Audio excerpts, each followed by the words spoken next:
அவர்களே, தமிழ்நாடு கலை இலக்கிய பெருமன்றம் முன்னெடுத்து சிறப்பாக செயல்பட்டுக் கொண்டிருக்கக்கூடிய நாளும் ஓர் அதிகாரம் என்கிற தலைப்பின் கீழ் நம்முடைய இணையவழி பயணம் தொடர் ஓட்டமாக தொடர் பயணமாக பயணித்துக் கொண்டிருக்கிறோம். தோழமைகளே, ஆளுமைகளே, அப்படி இன்றைய நாள் 94ஆம் நாள் நிகழ்வில் 93வது அதிகாரமான கல்லுண்ணாமை என்கிற அதிகாரத்தை முற்றுதல் செய்வதற்காக நம்முடைய அருமைமிக்க மாணவர், நல்ல கல்வி சிந்தனை கொண்ட, படிப்பில் ஆர்வமும், படிப்பு மட்டுமல்லாமல் படித்த நேரம் போக உழைக்கின்ற வர்க்கத்தைச் சேர்ந்த நல்ல கடின உழைப்பு ஆலயமான முதுகலை தமிழ் 1ஆம் ஆண்டு படிக்கக்கூடிய அருமை மாணவர் ஆகாஷ் எபி அவர்கள் இன்றைக்கு ஸ்ரீ சேவன் அண்ணாமலை கல்லூரியுடைய தமிழ்துறையின மாணவர் அவர்கள் இணைந்திருக்கிறார்கள்.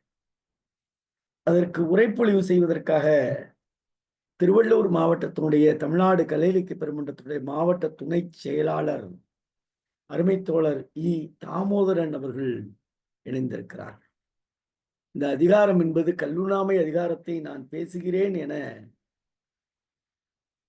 அநேகமாக நாம் நிகழ்ச்சி தொடங்கிய முதல் வாரத்திலேயே கேட்டு பெற்ற ஆளுமை நம்முடைய தோழர் என்பதை நாம் நினைவு கொள்ள வேண்டும். குறிப்பாக 2024 டிசம்பர் மாதம் என்று நினைக்கின்றேன். அந்த மாதத்திலேயே எனக்கு இந்த அதிகாரம் தான் வேண்டும் என்று கேட்டு விரும்பி பெற்ற நம்முடைய தோழர் கல்லுண்ணாமை என்கிற அந்த அதிகாரத்தின் மீது கொண்ட காதல் ஈர்ப்பை நினைத்து இந்த பெருமன்றம் மகிழ்ச்சி அடைகிறது. தோழர்களே, ஆளுமைகளே, நல்ல கலை இலக்கிய பெருமன்றத்தினுடைய சீரிய செயற்பாட்டாளர், நல்ல சிந்தனையாளர் தாமோதரன் ஐயா நம்மோடு இணைந்திருக்கிறார். 2 ஆளுமைகளையும் தமிழ்நாடு கலை இலக்கிய பெருமன்றத்தின் சார்பாக தலைமையோடு வரவேற்று முற்றோதல் செய்ய வருமாறு ஸ்ரீ சேவன் அண்ணாமலை கல்லூரியுடைய தமிழ்துறையினுடைய பெருமைமிகு மாணவர், நான் தொடக்கத்திலே சொன்னது போல உழைக்கும் வர்க்கத்தை சார்ந்த, நேரம் கருதாது காலம் கருதாது உழைப்பையும் படிப்பையும் 2 கண்களாக நினைத்து கொண்டு தூங்காமல் செயலாற்றுகின்ற அருமை மாணவர் ஆகாஷ் எபி அவர்களை கல்லுண்ணாமை என்கிற அதிகாரத்தை முற்றோதல் செய்ய வருமாறு தமிழ்நாடு கலை இலக்கிய பெருமன்றத்தின் சார்பாக தோழமையோடு அழைக்கின்றோம். அருமை மாணவர் தோழமையே, வருக, முற்றோதல் தருக. சொல்லுங்கப்பா, முற்றோதல் செய்யுங்கப்பா. ஆகாஷ் ஐயா, வணக்கம் ஐயா. வணக்கம். அதிகாரம் 93 கல்லுண்ணாமை. உட்கப்படர்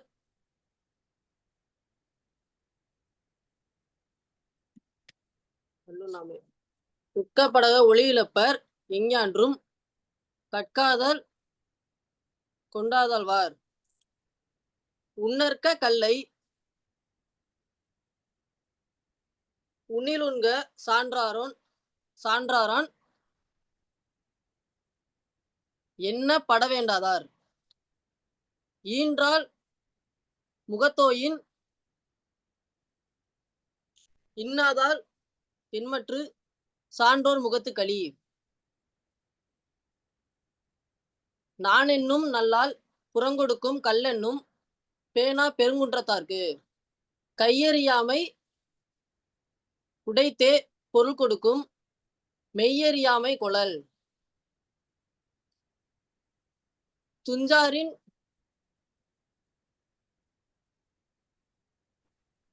செத்தாரின் வேறல்லர் எஞ்ஞான்றும் நஞ்சுண்பார் கல்லுண்பவர் உள்ளொற்றி உள்ளூர் அகப்படுவர் எஞ்ஞான்றும்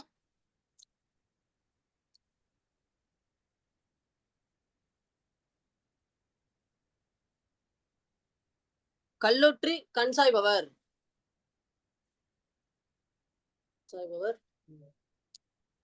களித்தறியான் என்பது கைவிடுக நெஞ்ச தொழித்ததுவும் ஆங்கே மிகும். களித்தானை காரணம் காட்டுதல் கீழ்நீர் குளித்தானை தீத்துருகி அற்று. கல்லுண்ணா போழ்தீர் கலித்தானை காணுங்கால் உள்ளாங்கொல் உண்டதன் சோர்வு. நன்றி மாணவ தம்பியே, மிக்க மகிழ்ச்சி. மனப்பாடம் பண்ணி ஒப்பிக்கணும்னு வேர்த்திருச்சு. சிறப்பு, வாழ்த்துக்கள்.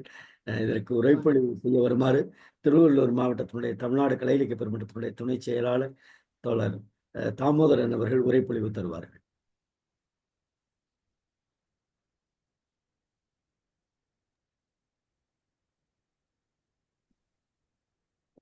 அன்பு தோழர்கள் அனைவருக்கும் முதற்கண் வணக்கம்.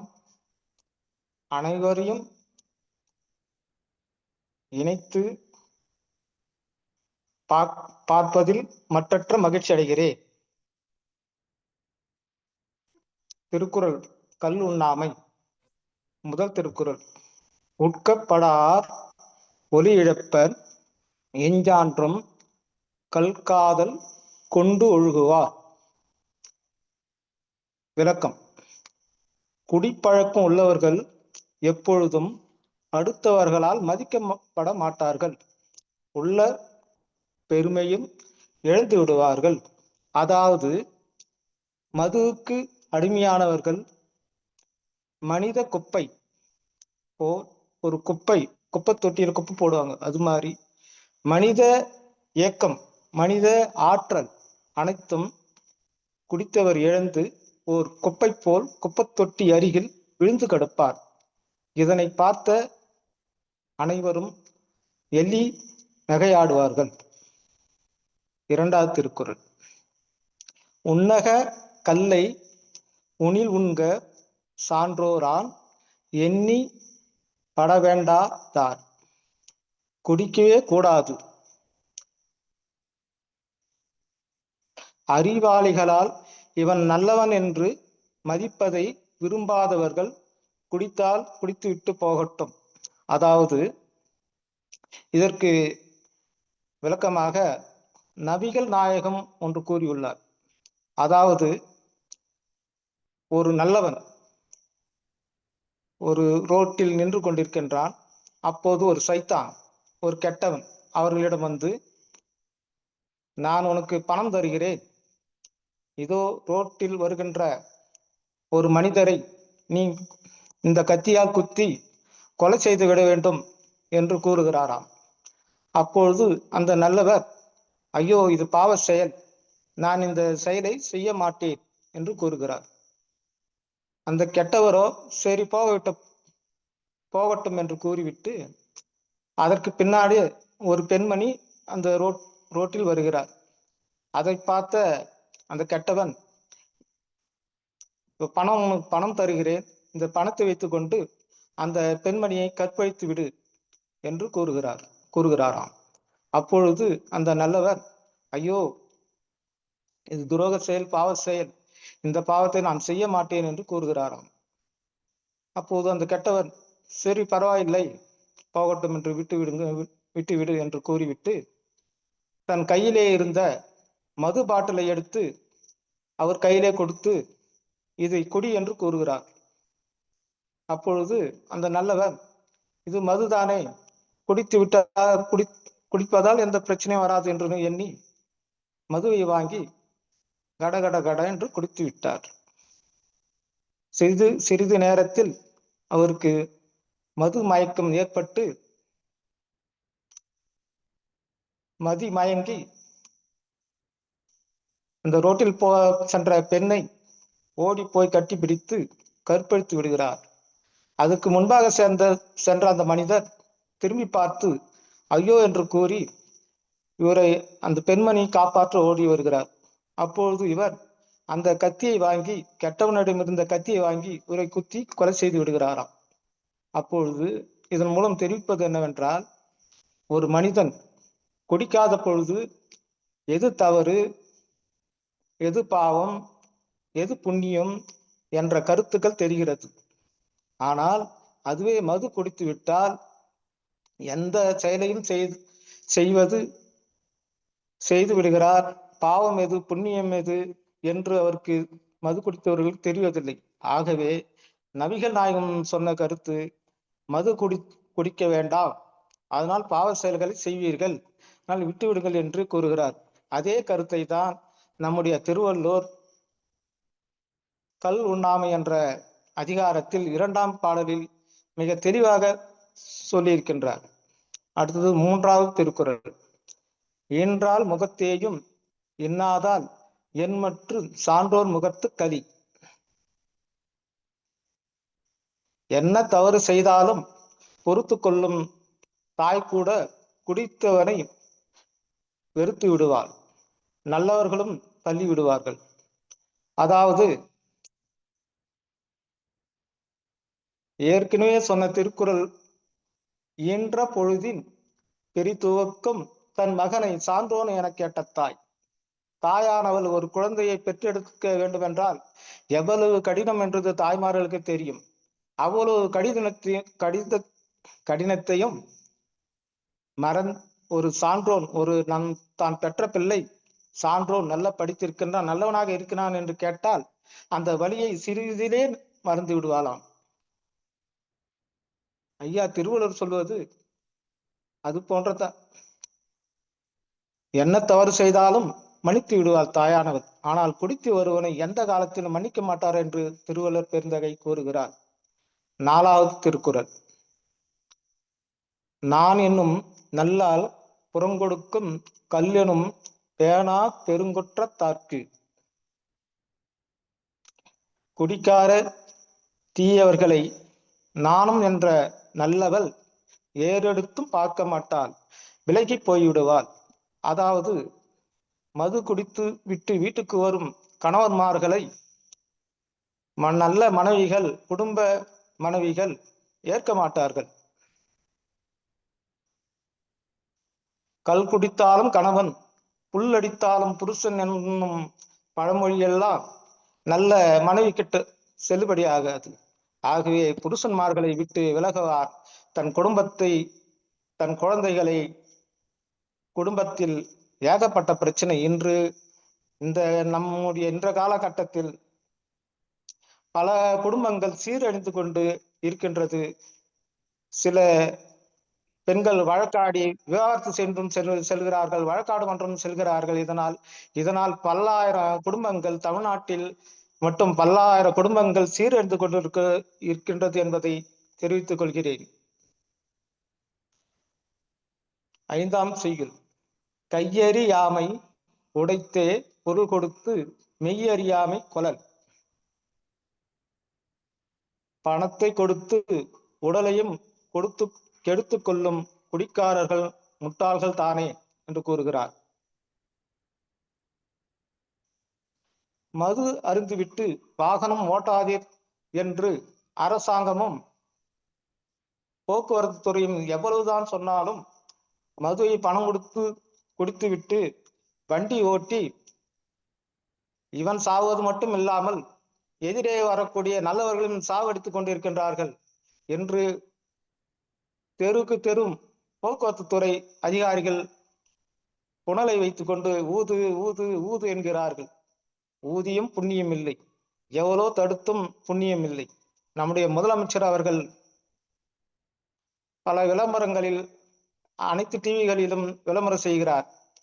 போதையின் பாதையில் யாரும் போகாதீர்கள் என்றும் கூறுகிறார். அப்படி இருந்தும் கேட்பதாக இல்லை என்று நம்முடைய டாஸ்மாக் துறையில் மட்டும் 1 கோடி பேர், தினசரி 1 கோடி பேர் குடிக்கிறார்கள். சண்டே என்றால் 2 கோடி பேர் குடிக்கின்றார்கள், மது அருந்துகின்றார்கள். குடிக்கின்றார் என்று சொல்வது தவறு என்று அமைச்சர் சொல்லியிருக்கின்றார். மது பிரியர்கள் என்றுதான் கூற வேண்டும். இன்றைய சூழ்நிலை அப்படியாக இருக்கிறது. மதுவால் அரசுக்கு 2023, 2024 ஆண்டுகளில் மட்டும் 1 லட்சத்துக்கும் மேலான கோடி கையாளப்பட்டிருக்கின்றது. அதிலே 55,000 கோடி வருமானமாக ஈட்டப்பட்டுள்ளது. மேலும் டாஸ்மார்க்கில் உள்ள மேலதிகாரி என்று சொல்வதை விட IAS IPS இது போன்ற மேலதிகாரிகள் ஏன்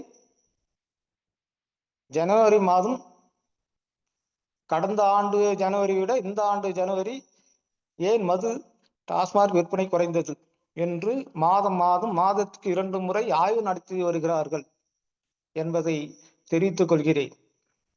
ஏனென்றால் அரசும் இந்த மது குடிப்பதை நிறுத்துவதற்கு குறைப்பதற்கு நடவடிக்கை எடுக்க வேண்டும். ஐயா திருவள்ளுவர் 2000 ஆண்டுகளுக்கு முன்பே இதனை கூறி இருக்கின்றார். ஆனால் இன்று இருந்தால் அவர் என்ன கூறுவார் என்றது எனக்கு தெரியவில்லை. உங்களிடமே விட்டு விடுகிறேன். அடுத்த திருக்குறள். துஞ்சினார் செத்தாரின் வேறு அல்லர் அஞ்சான்றும் நெஞ்சு உண்பார் கல் உண்பவர். நன்றாக தூங்குவது இறந்தது போல் இருக்கும்.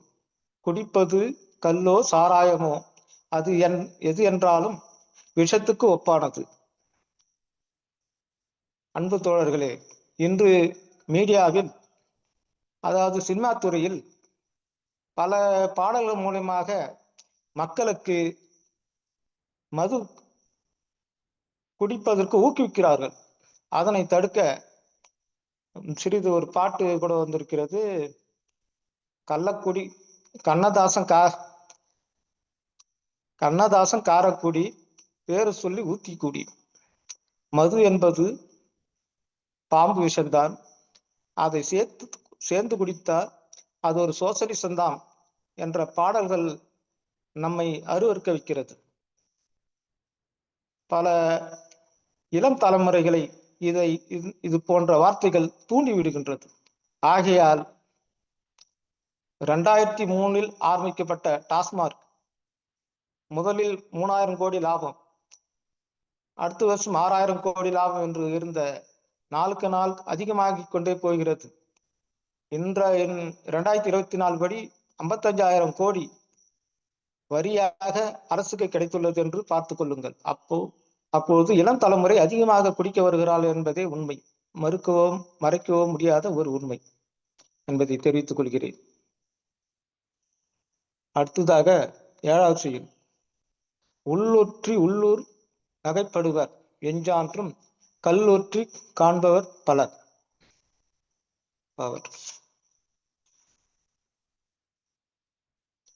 குடிப்பது வீட்டுக்குள் என்றாலும் தெருவுக்கு வந்து தள்ளாடினால் ஊரார் கேலி செய்து மானத்தை வாங்குவார்கள். குடித்துவிட்டு தெருக்களில் செய்யும் அலப்பறைகள் சொல்லவே மாளாது. நாம் அன்றாட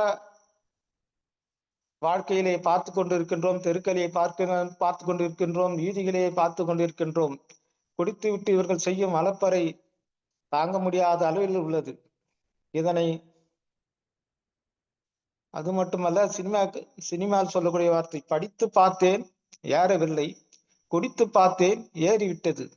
படித்தால் ஏறாதது குடித்தால் ஏறிவிடும் என்று விளம்பரங்கள் மூலமாக இளைய தலைமுறை சீரழிக்கின்றார்கள். ஆகவே இது போன்ற வார்த்தைகளை சினிமாவில் பயன்படுத்தக்கூடாது என்று தடை கொண்டு வர வேண்டும். 8வது திருக்குறள். கலித்து அறியேன் என்பது கைவிடுக நெஞ்சத்து தெளித்துதுவும் ஆங்கே மிகும். தெரியாமல் குடித்து விட்டேன், இனிமேல் மதுவை தொட மாட்டேன் என்பதை விட்டுவிட வேண்டும். குடித்தால் குட்டு வெளிப்படும்.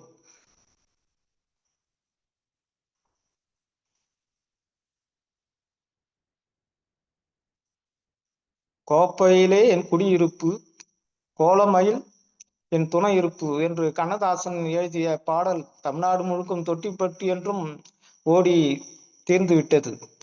இருந்தாலும் குடியை மறப்பார் இல்லை, மறுப்பார் இல்லை என்று கூறி 9வது திருக்குறள். கலித்தானை காரணம் காட்டுதல் கீழ்நீர் ஒலித்தானை தீத்துரி எற்று. பெருங்குடிக்காரனை திருத்த நினைப்பது ஆழமான குளத்தில் முழுகியவன் தீப்பந்தம் கொண்டு தேடுவது போலாகும். இன்று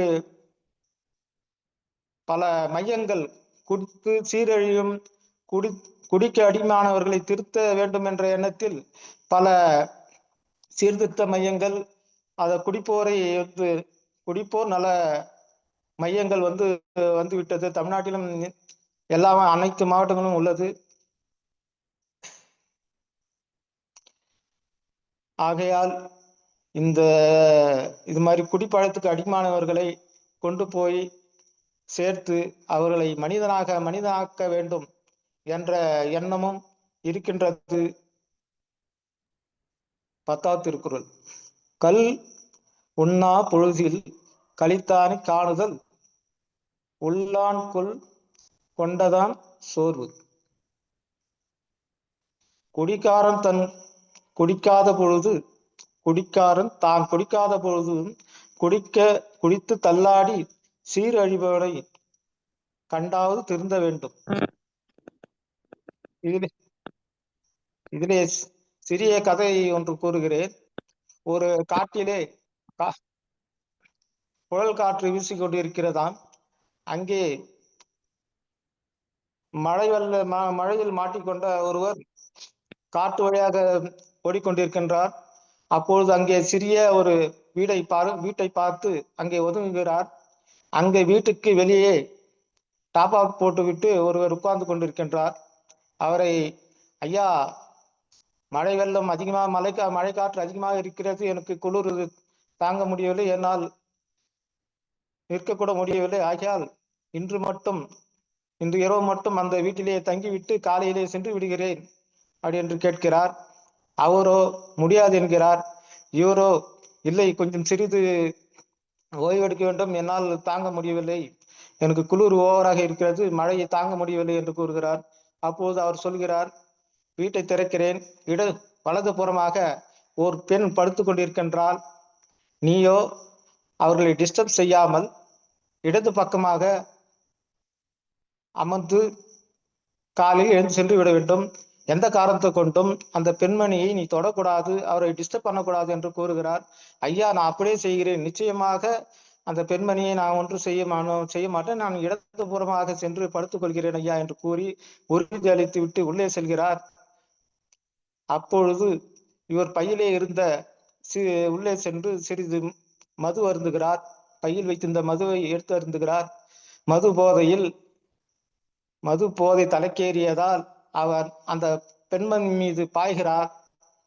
பாய்ந்த உடனடியாகவே அந்த பெண்மணி மீது பாய்ந்து உடனடியாக வெளியே ஓடி கதவை திறந்து வெளியே ஓடி கத்துகிறார். வீட்டுக்காரரோ என்ன என்று கேட்கிறார். ஐயா, பிணம் படுத்து கொண்டிருக்கிறது, நான் என்ன செய்ய அப்படி என்று கேட்கிறார். அடா பாவி, அது தெரிஞ்சுதாடா நான் வெளியே உட்கார்ந்து கொண்டிருக்கிறேன், உன்னை உள்ள போய் இடது பக்கமாக ஒழுங்காக படுத்து தூங்கி இருந்தால் நிம்மதியாக இரவு தூங்கி விட்டு காலையிலே சென்று இருக்கலாம் அல்லவா என்றான். ஐயா, நான் சிறிது மது அருந்து விட்டேன், போதை தலைக்கேறி விட்டது என்றான். அப்படியானால் இந்த காற்று மழையிலே நனைந்து கொண்டு போ என்று துரத்தி அடித்து விட்டான். ஆகவே இந்த கல் உண்ணாமை ஐயா திருவள்ளுவர் நமக்கு கூறுவது, இன்றைய காலகட்டத்தில் இது சொல்ல வேண்டுமானால் இன்று முழுக்க கூட பேசிக் கொண்டிருக்கலாம், அந்த அளவுக்கு இதில் இருக்கிறது. ஒவ்வொரு குடும்பமும் பாதிக்கப்படுகிறது. தமிழ்நாட்டிலே அரசாங்கம் டாஸ்மாக் மதுவை மேலும் இந்த ஆண்டு 55,000 கோடி என்றால் அடுத்த ஆண்டு 65,000 கோடி, 75,000 கோடி, 1,00,000 கோடி, இன்னும் 10 ஆண்டுகளில் 1,00,000 கோடியை தாண்டக்கூடிய அளவுக்கு இங்கே IAS உயர் அதிகாரிகள் வேலை செய்து கொண்டிருக்கின்றார்கள். ஏன் ஒரு நாளைக்கு 200 கோடி அளவுக்கு மது விற்கின்றது. அதையும் தாண்டி இன்னும் விற்க வேண்டும் என்று பிளானிங் அதிகமாக செய்து கொண்டிருக்கிறார்களே தவிர மதுவை குறைக்க வேண்டும், மக்களை வாழ வைக்க வேண்டும் என்ற எண்ணத்தில் இல்லை. நேராக சொல்ல வேண்டும் என்றால் மக்கள் குப்பைகளாக மாறிக்கொண்டு இருக்கின்றார்கள். தமிழக மக்களின் ஆற்றல், குப்பையாக போய் கொண்டிருக்கின்றது கூறி விடைபெறுகிறேன். நன்றி, வணக்கம். தோழர் இவ்வளவு வேகமா முடிப்பேன்னு தெரியல. ஏன்னா எல்லோரும் ஒரு இலக்கிய நயத்தோடு பயணிப்பார்கள். நீங்கள் தான் மனிதன் வாழத்தக்க அளவில், மனிதனுக்கு உணர்த்தத்தக்க வகையில், ஒரு சமூக அக்கறையோடு, ஒரு சமூக சிந்தனையின் ஒப்பீடோடு ரொம்ப பிடிச்சிருந்தது. நீங்க டாஸ்மார்க்கோட ஆரம்பத்துல வருமானம் என்ன, அடுத்தடுத்து என்ன வருமானம், அமைச்சர் சொன்ன அந்த செய்தி, மது பிரியர்கள், உண்மையிலே ஒரு மிகப்பெரிய ஆதங்கத்தை இங்கே கொட்டியிருக்கிறீர்கள்.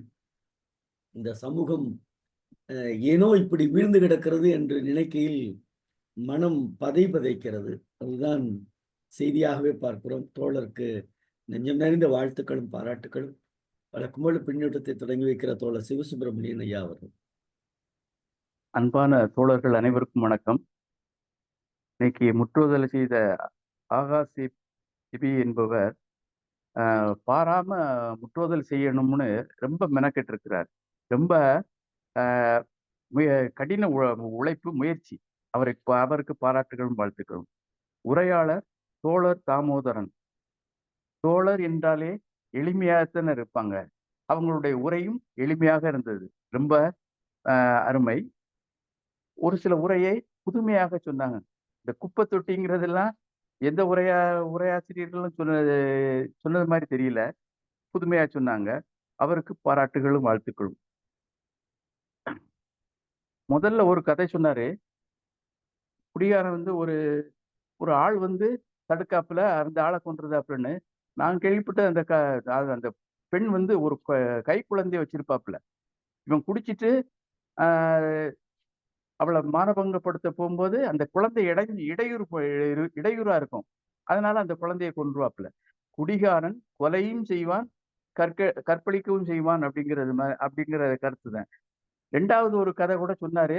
இந்த பிணம் அப்படிங்கிறது அது ரொம்ப நகைச்சுவையா இருந்துச்சு, வித்தியாசமா இருந்துச்சு. குடிகாரனை பார்த்து எதிரிகள் அஞ்சுவதில்லை, நல்லவர்கள் அஞ்சுகிறார்கள்னு முதல் குறளுக்கு உரை பார்த்துருக்கேன். ஆனா நல்லவங்களும் பயப்படத்தான் செய்தாங்க. துஷ்டனை கண்டா தூர விலகு அப்படின்ட்டு ஒதுங்கி போறாங்க. இந்த கல்லுண்ணாமை, இந்த அதிகாரத்தை தெரியாமலா இருக்காங்க எல்லாருக்கும் தெரியும். ஆட்சியாளர்கள் எல்லாருக்கும் தெரியும். அது வந்ததே ஒரு வினோதமானது. அதெல்லாம் சொன்னா சில பேருக்கு மனக்கசப்பு வந்துருமோ அப்படின்னு யோசிக்க தோன்றது. இருந்தாலும் ஒரு சில இது, அதாவது அறிஞர் அண்ணா வந்ததும் இந்த ஒருபடி அரிசி, ரூபாய்க்கு ஒருபடி அரிசி போடணும் அப்படின்னா மது விலக்க ரத்து செஞ்சிருங்க அப்படின்னு சொல்றாங்க ஆலோசகர். என்னுடைய தமிழ் மக்களை நான் சீரழித்து அப்படி போட வேண்டாம், நாங்க கெட்ட பேர் கிடைச்சாலும் எனக்கு போதும், பரவாயில்ல அப்படின்னு அதை இது பண்ணாரு. அடுத்து வந்தவங்க வருமானத்துக்காக இது பண்ணிட்டாங்க. அவரு ராஜாஜி எல்லாம் போய் இரவோட இரவாக போய் இது மட்டும் திறக்காதாங்க அப்படின்லாம் கெஞ்சி கேட்டிருக்காரு. ஆனாலும் வருமானத்துக்காக இது பண்ணிட்டாங்க. அது ஒண்ணு வேடிக்கையா சொல்லுவாங்க. அரசாங்கம் நடத்த வேண்டிய கல்வியை தனியார்ட்ட விட்டுட்டு தனியார் நடத்த வேண்டிய டாஸ்மாக அரசாங்கம் நடத்துது அப்படின்னு சொல்லுவாங்க. ரொம்ப இதா இருக்கும். இதுல ஈண்டாள் முகம் சுழிப்பாள் அப்படிங்கலாம் இருக்குது. துஞ்சினார் செத்தாரின் கல்லு நஞ்சு அப்படின்லாம் சொல்லிக்கிட்டே வர்றாரு. இந்த 9வது குறள்ல அவர் சொல்ற ஊமை எவ்வளவு அருமையா இருக்கு. எனக்கு நம்ம வியந்து போயிட்டேன். கழித்தானை காரணம் காட்டுதல், கீழ் நீர் குளித்தானை துரியீட்டு. அதாவது தீப்பந்தத்தை வச்சுக்கிட்டு நீச்சல் தெரியாதவன் முங்கிட்டா அவனை தேடி இது பண்ண முடியுமா? அப்படி இது பண்ணுதாப்புல. ரொம்ப அருமையான ஊமையாக இருந்தது. இந்த அதிகாரத்தை படித்தவங்க கூட குடிக்கத்தான் செய்வாங்க. அது சமூகம் பாழாகி போயிட்டு அதை என்னதான் செய்ய. எழுத்தாளர் ஜெயகாந்தன் சொல்லுவார், தன்னை மதுவாக பாவித்து கொண்டு என்னை கௌரவியுங்கள் என்று ஒரு கட்டுரை எழுதியிருந்தார். சின்ன கட்டுரை தான். வெளிநாட்டினர் சத்துக்காக அந்த ஒயின், விஸ்கி, பிராந்தி இதெல்லாம் அளவோடு குடிப்பாங்க. நம்ம நாட்டுல தான் அதிகமா போதைக்குன்னு அதிகமா குடிச்சு உடல் நலத்தை கெடுத்துக் கொள்கிறார்கள். இந்த நல்லவங்க ஒதுங்கி போவாங்கன்னு சொல்லுதும்ல. ஆனா அதனால அதே நேரத்துல குடிகாரங்கள் குடிச்சிருக்கான் என்று சொல்லி அடிச்சு விலகுவதால் குடிகாரங்க அட்டுழியம் தாங்க முடியல. அட்டுழியம் சேட்டை அதிகமா இருக்கும். அதனால 2 மப்பு வச்சா அவங்க மப்பு குறைஞ்சிரும், 2 மப்பு வச்சா அவங்க மப்பு குறைஞ்சிரும் அப்படின்னு சொல்லி என்னுடைய பின்னூட்டத்தை நிறைவு செய்து கொள்கிறேன். வாய்ப்புக்கு நன்றி, வணக்கம். நன்றி தோழமையே, மிக்க மகிழ்ச்சி. வேறு யாராவது பின்னூட்டம் இருக்குங்களா? அரச்சல்வியம்மா, லேட்டா தான் வந்தீங்கன்னு நினைக்கிறேன். அரச்சல்வியம்மா பேசலாம். அனைவருக்கும் வணக்கம். நீங்க சொன்ன மாதிரி நான் தாமதமாக தான் வந்தேன். அதே சமயம் 8வது குறள்ல ஒரு விளக்கம் சொல்லிட்டு இருந்தப்பதான் வந்தேன். குறளுக்கு ஆன விளக்கம் ரொம்ப எளிமையானது. சாதாரண நம்ம பேச்சு வழக்குல 2 பேர் பேசிட்டா எப்படி பேசுவோமோ அந்த மாதிரி ஒரு நடைமுறை இதான் சொல்லி அவர் சொன்னது ரொம்ப அருமையா இருந்துச்சு, ஏற்றுக்கொள்ளக்கூடியதாகவும் இருந்தது. இது எல்லாத்துக்குமே தெரியும். இந்த கல்லுண்ணாமைன்ற தலைப்புல வர்ற கருத்துக்கள் எல்லாருக்குமே தெரியும். வெள்ளக்காரன் இதை கொடுத்துதான் நம்ம குறுநிலம் வாங்கினான்ற வரலாறு நம்ம சொல்லிட்டு முடிச்சிடலான் இருக்கேன். ஊருக்கு ஒரு பள்ளிக்கூடம் இருக்கோ இல்லையோ, ஊருக்கு ஒரு டாஸ்மார்க் இருக்கு. அப்பெல்லாம் நாங்க சின்ன பிள்ளைகளா இருக்கும்போது, ஒரு 3வது 4வது படிக்கும்போது 3 கிலோமீட்டர் அரியலூர்ல படிப்போம். எங்க ஊரு மணலேரி, அங்கிருந்து 3 கிலோமீட்டர் 4 கிலோமீட்டர். அப்ப அந்த அரியலூர் முன்னாடி செட்டேரின்னு ஒரு ஏரி இருக்கு. அந்த ஏரி இறக்கத்துல ஒரு குடிசை, அதான் கல்லுக்கடை. இந்த ஸ்கூல் விடுற நேரம் பிள்ளைகள் மட்டும்தான் வருவோம், அதிக நடமாட்டம் அன்னைக்கெல்லாம் கிடையாது. நாங்க வர்ற நேரத்துல சின்ன பிள்ளைகள் தான், உள்ள ஆட்கள் இருந்தா அவங்க எல்லாம் வெளியில வரமாட்டாங்க, வெக்கப்பட்டுட்டு. பள்ளிக்கூடத்து பிள்ளையோ போகுது, அதை போவிட்டு வெளியில வருவோன்ட்டு அந்த ஆட்கள் ஒரு சிலர் உள்ளார இருந்தா கூட வெளியில நிக்க மாட்டாங்க, வெளியில வரமாட்டாங்க. அப்படிப்பட்ட பண்படுத்தப்பட்ட மக்கள் இருந்தாங்க. தீயவர்களா இருந்தாலும் அது குடித்தாலும் கூட அந்த கல்லுனா கல்லுதான், அவங்க வெக்கப்பட்டுட்டு வெளியில வர மாட்டாங்க. இன்னைக்கு இந்த இடத்துல டாஸ்மார்க் வைக்காதன்னா இன்னொரு இடத்துல அதை வச்சிடுறாங்க, அதை எடுக்க மாட்டாங்க. அந்த இடத்தை தான் இது பண்ணுவாங்களோ ஒழிய கடையை எடுக்க மாட்டேன்றாங்க. அடுத்து குழந்தை தொழிலாளர்கள் உருவாவதே இந்த குடிப்பழக்கம் உள்ள தந்தையால் தான். ஆசிரியர்களை கேட்டு பாருங்க, தந்தை குடிகாரனா இருந்தான்னா பிள்ளைகள் எப்படியெல்லாம் அவஸ்தைப்படுது, இம்சிக்கப்படுது, மன அளவுல எந்த அளவுக்கு பாதிக்கப்படுது. ஒரு +2 மாணவனா இருந்தா அவன் அதோட படிப்பு முடிஞ்சிருச்சு, அவன் குடும்ப பாரத்தை சுமக்க போறான். இதெல்லாம் கவர்மெண்ட்டுக்கு தெரியுமா? இடைநின்றோரை சேர்க்கிறோம்லாம் கவர்மெண்ட் நல்ல திட்டம் தான். அஸ்திவாரம் ஸ்ட்ராங்கா இல்லையே, பில்டிங் அந்த வடிவேல் சொல்ற கதையெல்லாம் இருக்கு. இது பேஸ் மட்டம் வீக்கு, பில்டிங் ஸ்ட்ராங்குன்ற மாதிரி டாஸ்மார்க் கடையை திறந்துட்டு பிள்ளைகள் பாதிக்கப்பட்டு அவன் +2 படிக்கிறான், குடும்பத்துக்காக போய் கடையில வேலை பார்க்கறான். அவன் இடைநிற்றல், நீ பள்ளிக்கூடத்துக்கு வானா அவன் எப்படி வருவான்? அடுத்து பாருங்க, இந்த ஒரு வாசம் வரும், குழந்தையின் வருமானம் பெற்றோருக்கு அவமானம். உண்மை உண்மை. அதே சமயம் டாஸ்மார்க்கின் அவமானம் வருமானம் தமிழ்நாட்டுக்கு அவமானம்னு தெரியலையா? எல்லாத்துக்கும் தெரிஞ்சு யாரும் வாயை திறக்க மாட்டாங்க. ஒழிக டாஸ்மார்க் சொல்றாங்க, இல்லையே, ஒண்ணுமே இல்லையே. எனக்கு இதுல ரொம்ப வருத்தம். தனி மனிதன் திருடாராய் பார்த்து திருந்தாவிட்டால் திருட்டை ஒழிக்க முடியாது, குடிகாரனா பார்த்து குடியை நிறுத்தாவிட்டால் குடியும் ஒழிக்க முடியாது. ஆனா பாதிக்கப்படுறது இந்த தலைமுறை, பாதிக்கப்படுது. யாருமே அதை யோசிக்கிறதே இல்லை. இன்னைக்கு 6வது பையன் போய் நான் பெட்டி கடையில நிக்கிறான், அவன் கேக்குறான், பாக்கு கேக்குறான். உண்மை என்னங்க, என்ன சொல்றது டீச்சர் அப்படின்றாரு. அவன் வாங்குறான், எல்லாமே எங்க கிடைக்குதுன்னு அவனுக்கு தெரியுது, எல்லாமே பயன்படுத்துறான். அதனால நல்ல பெற்றோர்கள் பிள்ளைகளுக்கு தேவை. அந்த பெற்றோர்கள் நல்ல பெற்றோர்களா இருக்கணும்னா தயவு செஞ்சு தமிழ்நாட்டுல டாஸ்மார்க்கை எடுத்துடுறது ரொம்ப ரொம்ப நல்லது. நல்ல இந்த தலைமுறை நல்ல தலைமுறையா வளரணும். ஏற்கனவே சமுதாய சீரழிவு நல்லாவே போயிட்டு இருக்கு தமிழ்நாட்டுல. சீரழிவு என்ன பண்ணாலும் கட்டுப்படுத்த முடியல. மாணவர்கள ஆசிரியர்களால கட்டுப்படுத்த முடியல. ஏன்னா ஆசிரியர்களே வந்து மாணவர்கள் கட்டுப்பாட்டுல இருக்கிற மாதிரி ஆயிடுச்சு. அவன் சொல்றதுதான் சட்டமும் நம்புது.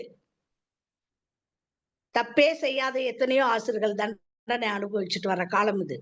அதனால இந்த கல்லுண்ணாமையை ஆண்களா பார்த்து தனக்காக இல்லாமல் தன் குடும்பத்திற்காக தன்னை மாற்றிக்கொண்டால் மட்டுமே நல்ல தலைமை உருவாகும். வாய்ப்புக்கு நன்றி, வணக்கம். நன்றி தோழமையே. ரேவதி தோழர். தமிழ்நாடு கலை வணக்கத்தை தெரிவித்துக் கொள்கிறேன். இன்றைய அதிகாரம் கல்லுண்ணாண்மை முற்றோதல் செய்த மாணவர் ஆகாஷ் ஏபி அவர்கள் நம்ம சிவசுப்பிரமணிய ஐயா சொன்னது மாதிரி ரொம்ப முயற்சி செய்து முற்றோதல் பார்க்காமே செஞ்சுட்டாங்க. அந்த மாணவருக்கு என்னுடைய பாராட்டுகளை தெரிவித்துக் கொள்கிறேன். அடுத்து உரைப்பொழிவு தந்த தாமோதரன் ஐயா அவர்கள் நிறைய புள்ளி விவரங்களை எல்லாம் சொல்லி டாஸ்மாக் பத்திய எல்லா இதையும் சொல்லி இந்த கள்ளு குடிக்கிறதுனால என்னென்ன கேடு அப்படிங்கிறதெல்லாம் தெளிவாக எடுத்து சொன்னாங்க. இந்த நபிகள் நாயகம் சொன்ன கதையை நான் எழுதி வச்சிருந்தேன், அதை இவர் சொல்லிட்டாரேன்னு ஒரு இதா இருந்தது. இன்னொரு ஒரு உத்தரப்பிரதேச மாநிலத்துல பரேலி அப்படிங்கிற ஊருக்கு பக்கத்தால இருக்கக்கூடிய நவ்வா பக்வந்த்பூர் அப்படிங்கிற ஒரு கிராமம். அங்க ரவீந்திரகுமார் ஒரு பையனுக்கு கல்யாணம். அவங்க அந்த கிராமமா இருக்கிறனால 500க்கு மேல விருந்தினர்கள் எல்லாம் வந்திருந்தாங்க. இவன் நல்லா நாளே நல்லா குடிச்சிட்டு மணமேடைக்கு வந்து மணமாலைய மணமகள் கழுத்துல போடாம தோழி கழுத்துல போட்டிருக்கான். திரும்பி அவள்கிட்ட இருந்து எடுத்து இன்னொரு அம்மா கழுத்துல போட்டிருக்கான். அதுக்கு பிறகு 3வது ஒரு வயசானவர் கழுத்துல போட்டு 4வது தான் இந்த பொண்ணுடைய கழுத்துல போட்டிருக்கானாமா. உடனே பொண்ணு வந்து சட்டுன்னு அவனை ஒரு அடி அடிச்சுட்டு இறங்கி போயிட்டா. பிறகு போலீஸ் கேஸ் ஆயிடுச்சு. அவனை எல்லாம் கேட்டு போதை தெரிஞ்சு மன்னிப்பு கேட்டிருக்கான். ஆனா மணமகள் இந்த கல்யாணம் வேண்டவே வேண்டாம், இவங்களோட எல்லாம் குடும்பம் நடத்த முடியாது அப்படின்னு சொல்லி விலகி போயிட்டா. இப்ப ரீசெண்டாக நான் இதுல படிச்சேன்.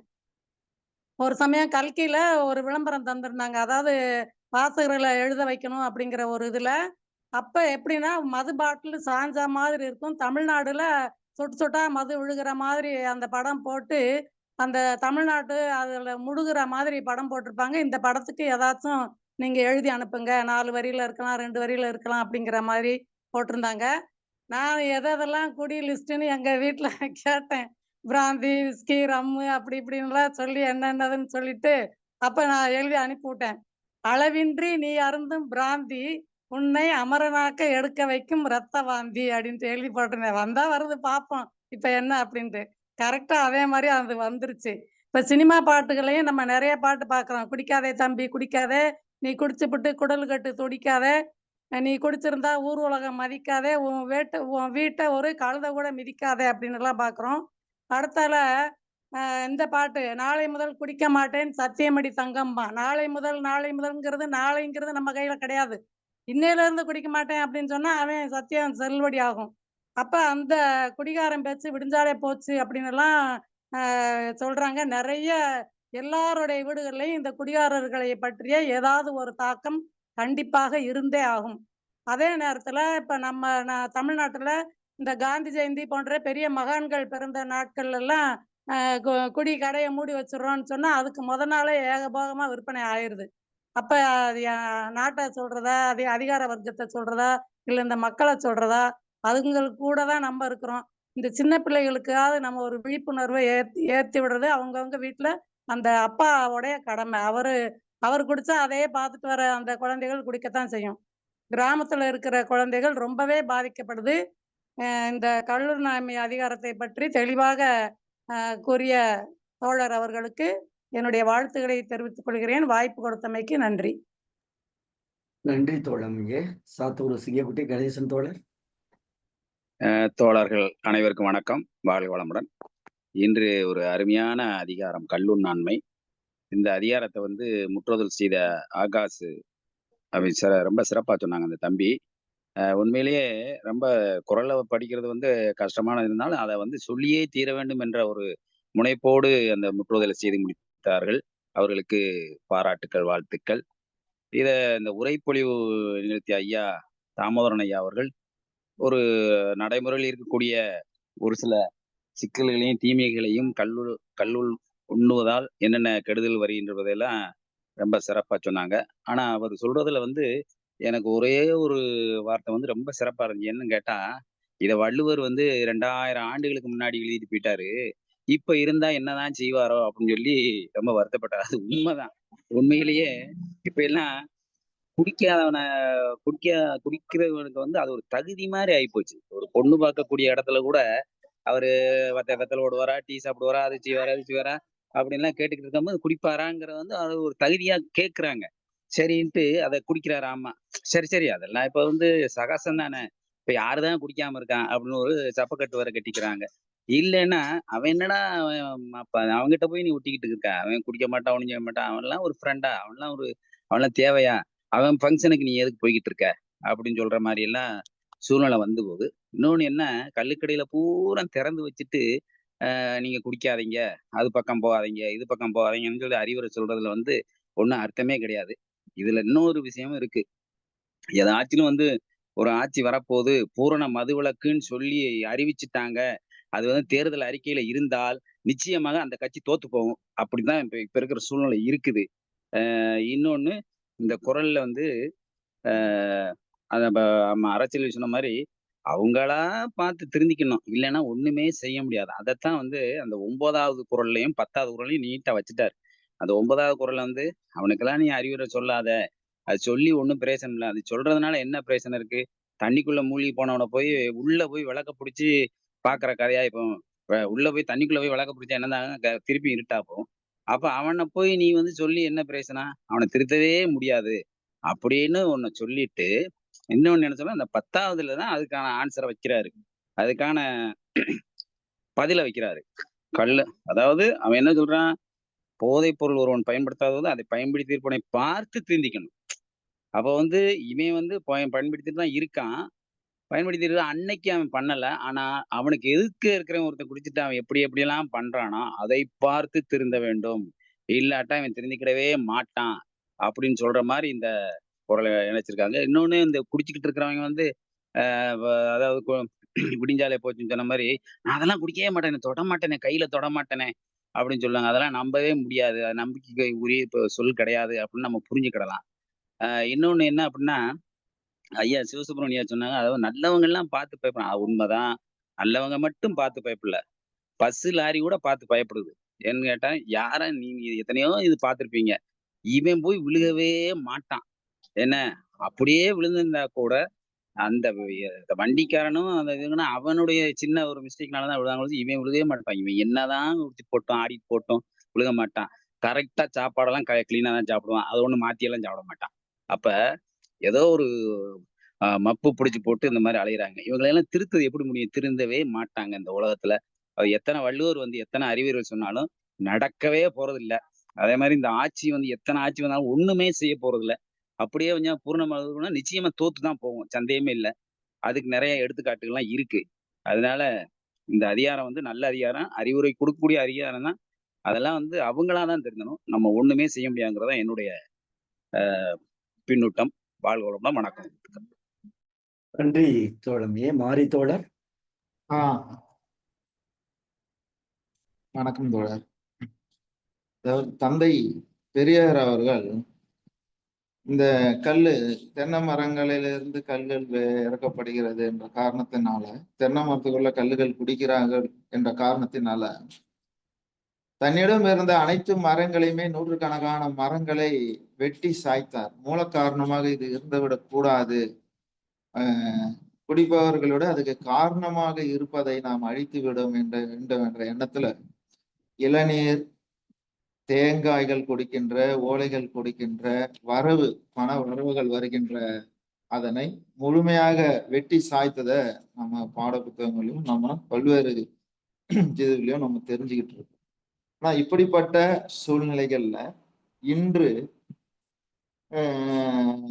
மிக அருமையா உரையை சொல்லும் பொழுது கூட உரையாசிரியர் கல்லானாலும் கணவன் புல்லானாலும் புருஷன் என்ற பழமொழியை கூட மாத்தி கல் குடித்தாலும் கணவன் புல்லானாலும் புருஷன் என்ற காலம் மாறி இப்போது பெண்கள் குடிப்பவர்கள் எல்லாம் வெறுக்கிறார்கள். பெற்ற தாயே வந்து தன் மகன் குடித்தாலும் அதை வெறுக்கிறாள் அது சமூகத்தால வெறுக்கப்படுகின்ற ஒன்று என்பதனால அவள் வெறுக்கிறாள் அந்த உரையை மிக அருமையாக சொன்னார். அன்று குடித்தவர்கள் ஒதுங்கி போனாங்க. சான்றோர்கள் ஒரு தெரு வழியாக சென்றா கூட, ஒரு ஊர் வழியாக சென்றால் கூட நம்மை பார்த்து விடுவார்களோ, நம் குடித்தது தெரிந்து விடுமோ என்று ஒதுங்கி சென்ற காலம் சென்று இன்று குடிப்பதுதான் ஒரு பெருமையாக, குடிப்பவர்களை கண்டு மற்றவர்கள் ஒதுங்கி செல்லக்கூடிய நிலை அதிகரித்து கொண்டே இருக்கிறது இன்றைய காலகட்டத்தில். இது ஒரு மோசமான சூழ்நிலை தான். ஏன்னா மாணவர்களுக்கும் இந்த பழக்கங்கள் வந்து விடுகிறது. இன்னைக்கு +2 படிக்கிற மாணவன், 10th படிக்கிற மாணவர்கள், 10ஆம் வகுப்பு படிக்கின்ற மாணவர்கள் எல்லாம் கூட வாங்கி சென்று மது அருந்துகின்ற இது நம்ம சில வீடியோக்கள் எல்லாம் வருது. அது உண்மைதான். அது அருந்துகிறார்கள். அதனால் ஏற்படுகின்ற விளைவுகள், பிரச்சனைகள் என்பதை தினமும் நாம பார்த்து கொண்டுதான் இருக்கிறோம்.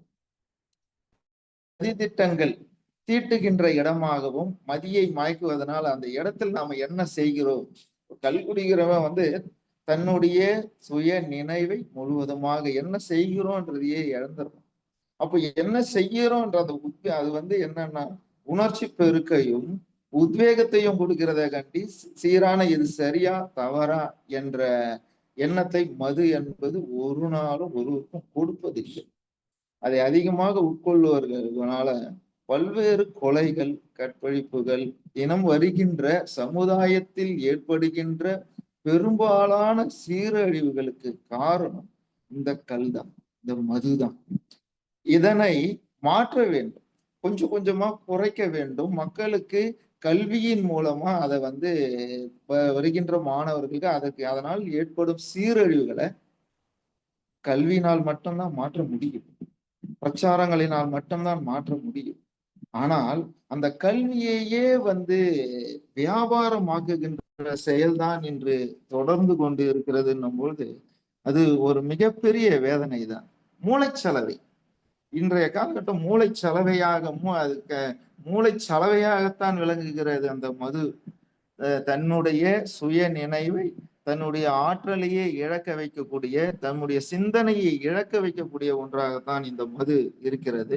அப்படிப்பட்ட இந்த மதுவால சமுதாயத்தில் முன்னேற்றம் ஒரு எல்லளவு கூட எந்த முன்னேற்றமும் ஏற்படாது.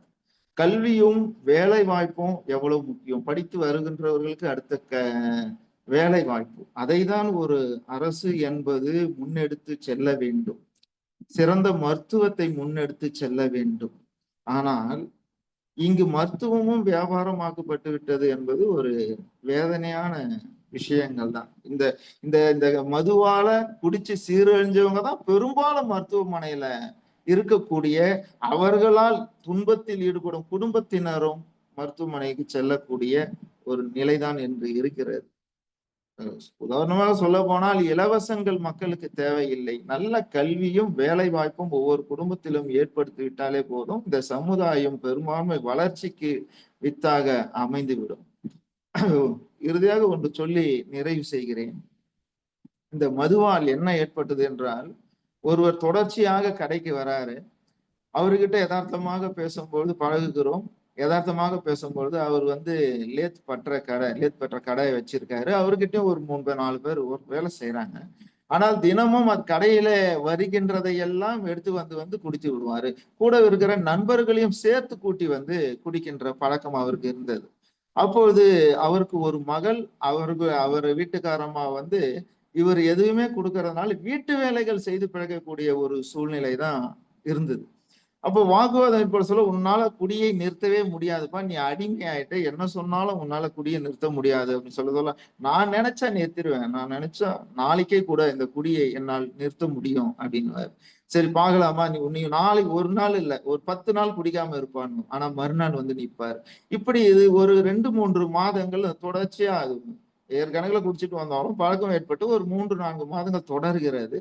தொடரும் போது நானும் தொடர்ச்சியாக இது சொல்லி கொண்டே வருகிறோம். ஒரு நாள் வாக்குவாதம் முற்றி போய், நீ என்ன சொன்னாலும் உன்னை நம்ப மாட்டோமா, நீ குடியை நிறுத்தவே மாட்ட, குடிகாரம் வச்சு பொழுது விழுந்தா போச்சுன்ற கதையில தான் சொல்லிட்டு வாக்குவாதம் முத்தனோனையும் நாங்கள் பேசிக்கொண்டிருந்த ஏதோ ஒரு சொல் அவரை சுருக்கென்று குத்தி விட்டு, என்னாச்சு, நாளையிலிருந்து வரனா பாரு, நாளைக்கு இங்க வரமாட்டவ, வேற கடைக்கு போவேன்னு சொல்லி அனுப்பிச்சு விட்டுட்டோம். அப்படி போனவர் இதுக்கு முன்னாடி என்ன நடந்ததுன்னா, அவருடைய மகளுடைய நிச்சயதார்த்தத்திலேயே இவர் அந்த இடத்துல குடிச்சிட்டு போனதுனால, ரிலேஷன் தான் அவங்க மகளுக்கு கொடுக்க வேண்டிய இடம். குடிச்சிட்டு போனதெல்லாம் அந்த நிச்சயதார்த்தமே தடைபட்டு பெண்ணுடைய திருமணமே நின்று விட்டது. அதுக்கப்புறம் கிட்டத்தட்ட ஒரு 4, 5, 6 மாதங்கள் உருண்டோடி விட்டது. அவர் கடை பக்கமே வரதில்லை. ஒரு நாள் அவருடைய மனைவி ஒரு தட்டு ஃபுல்லா பழங்கள், இனிப்புகள் எல்லாம் வைத்து கல்யாண நோட்டீஸ் அதுல வச்சு ஒரு 100 ரூபாய் தாள்கள், 100 தாள்கள், 10,000 ரூபாய் அதில் வைத்து டாஸ்மாக் கடையில் வந்து குடிக்கிறார்கள். என்னங்க என்ன விஷயம் அப்படின்னு கேட்க சொல்லுதான் அந்தமா சொல்றாங்க, இப்போ எங்க வீட்டுக்காரர் குடிக்கிறது இல்ல, மிக இதுவாயிடுச்சு, எங்க பொண்ணுக்கும் வந்து விடுபட்டு போன சம்பந்தம் பேசி முடிஞ்சிருக்கு, இப்போ நல்ல வருமானமும் வருது, 4 பேர் நேரத்துல இப்ப 10 பேர் செய்யறாங்க, எல்லாமே ஒரு மாற்றம் உங்களாலதான் எங்க வீட்டுக்காரர் சொன்னாரு. இல்லம்மா, என்னால இல்லம்மா, பேச்சுவாக நாங்க பேசுவோம், சொல்லுவோம், அது கேட்கணும். எல்லோருக்கும் குடும்பத்தின் சூழ்நிலை தெரிஞ்சா நாங்க பேசுறது வழக்கமா இல்லையா, நட்பா பழகிறவங்க கிட்ட சொல்லுவோம். இல்லைங்க, முக்கியமா நாங்க யாரு சொல்லியும், சொந்தக்காரர்கள் சொல்லியும் மாறாதவர்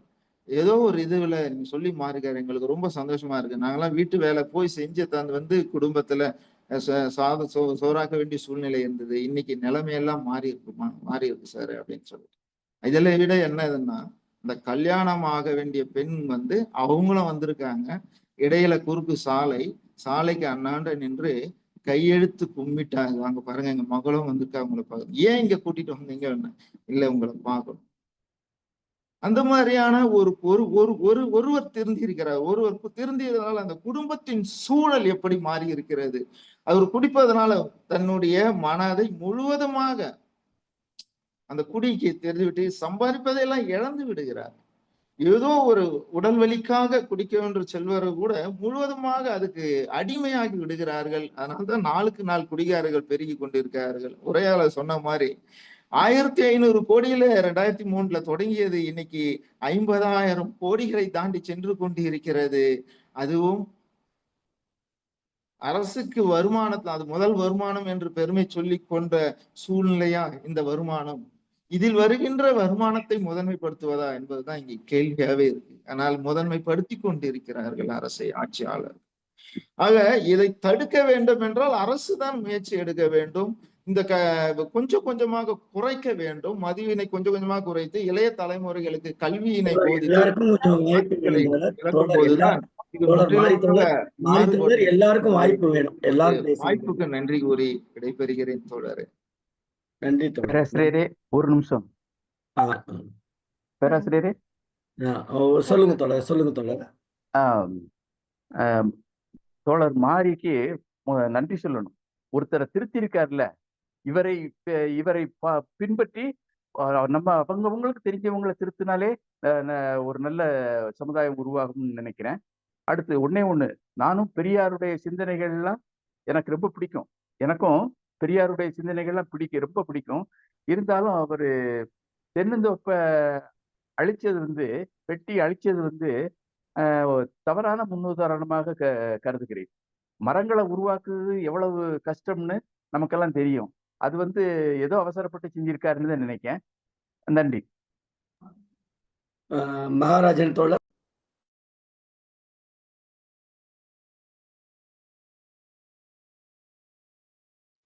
பேராசிரியர் மகாராஜன் ஐயா. ஐயா வணக்கம். தமிழ்நாடு கலை இலக்கிய, தயவு செய்து கூட்டம் தருகிறவர்கள் நேர மேலாண்மை கடைபிடிக்கும். தமிழ்நாடு கலை இலக்கிய பேரவை என்ற உறுப்பினர்கள் அனைவருக்கும் வணக்கம். இந்த திருக்குறள் பாத்தீங்கன்னா, கல்லுண்ணாமை இன்னைக்கு சமூகத்துக்கு ஒரு தேவையான ஒரு குறளா நான் கருதுகிறேன். இன்னைக்கு திருவள்ளுவருடைய புகழை உலக அறிய செய்ய இன்னைக்கு திருவள்ளுவர் சிலையை தென்குமரியில அமைச்சிருக்கோம். ஆனா அவர் இந்த கல்லுண்ணாமை அப்படிங்கிற இந்த குறள் அடிகளை வாசித்தால் இவ்வளவு பெருமைமிகு சிலை அமைத்த நாம் இந்த இந்த மதுவை ஒழிக்க முடியாத ஒரு தருணத்தில் இருப்பதை எண்ணி உண்மையிலே நான் வருத்தப்படுதேன். முதல் குறள்ல பாருங்க, பகைவருக்கு அஞ்ச மாட்டார். மதுக்கு அடிமையானவன் யாரா இருந்தாலும் சரி, அவனை கண்டால் பகைவர் அஞ்ச மாட்டார். வேலை வாய்ப்புலையும் சரி, எல்லாத்துலயுமே சரி, குடிக்கவன புறங்கு தள்ளிடுவாங்க. ரெண்டாவதுல குறள்ல பார்த்தா பெரியோரால் மதிக்கப்படுதலே விரும்ப மாட்டார், பெரியவர்கள் மதிக்க மாட்டாரு. மூணாவது குறள்ல பாத்தீங்கன்னா ஆஹ் வெறுப்பை கல்லு உண்பது தாயே வந்து ஒரு பெத்த தாய் கூட ஒரு மது அருந்தக்கூடிய ஒருவனை விரும்ப மாட்டார்னு வள்ளுவர் சொல்றாரு. நாலாவதுல பாத்தீங்கன்னா ஒரு நாணம் கொண்ட பெண் கொண்ட நாணம் என்னும் நல்ல பெண் முகத்தை காட்டாது திரும்ப சொல்லார். பெண்ணே வந்து வெக்கப்படக்கூடிய அப்படிப்பட்ட பெண்ணே வந்து என்னது திரும்பி பார்க்க மாட்டாருன்னு சொல்லுதாரு. இப்படி வந்து அடுத்து கல்லை வாங்கி உண்டு தம் உடம்பையே மறத்தற்கு காரணம் செய்வது இன்னதென்று அறியாத தன்மையாகும். பொருளை கொடுத்து கல்லை வாங்கி உண்பது வந்து தன்னுடைய உடம்பையே வந்து மறந்ததுக்கு காரணம் அப்படிங்கிறாரு. 926வது செத்தவரை காட்டிலும் கல் உண்பவர் ரொம்ப கேடு கெட்டவர், மது அருந்தக்கூடியவர் கேடு கெட்டவர்ங்காரு. அடுத்து பார்த்தா அறிவு மங்கக்கூடியவர், உள்ளூர் மக்களால் கூட எனது எள்ளி நகையாடக்கூடியவர். நம்ம ஊர்ல வந்து மதுக்கு அருந்தக்கூடியவனை பார்த்தாலே குடியார பயல அப்படின்னு சொல்லுவாங்க. இப்படி பார்த்தா மது ரொம்ப மோசமான ஒரு இந்த சமூகத்துல ஒரு மனிதனை சீரழிக்கக்கூடிய ஒரு ஒரு ஒரு நிகழ்வாகவே இருக்கு மது அப்படிங்கிற மது அருந்தக்கூடிய நிகழ்வு. ஆனாலும் நம் வள்ளுவருக்கு இவ்வளவு பெரிய சிலை அமைத்து பெருமை பாடி கொண்டிருந்தாலும் இந்த அடிகளை நாம் பின்பற்றவில்லையே என்பது எண்ணி வருந்ததான் நேரிடுகிறது. மாற்றத்தை உருவாக்கும் வாய்ப்பு வழங்கிய அனைவருக்கும் நன்றி நன்றி நன்றி தோழர். கணபதி.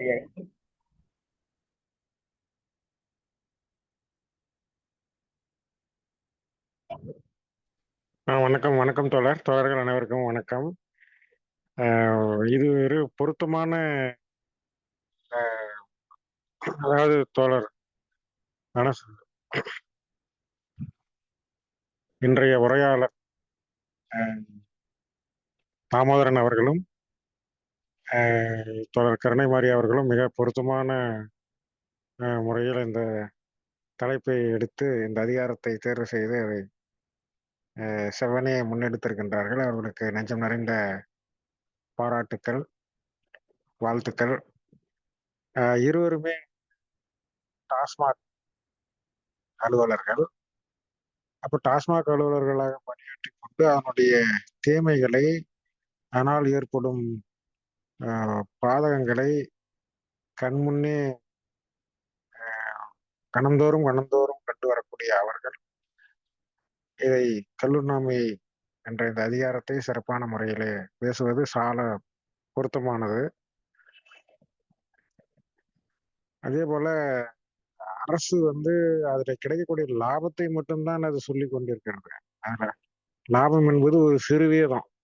ஆனால் இன்றைய அரசியல்வாதிகள் அதை உற்பத்தி செய்யக்கூடிய பெருமுதலாளிகளாக, சாராய உற்பத்தியாளர்களாக இருந்து கொண்டு பல லட்சக்கணக்கான கோடி ரூபாய்களை அவர்கள் அள்ளி சேர்த்து கொண்டிருக்கிறார்கள்.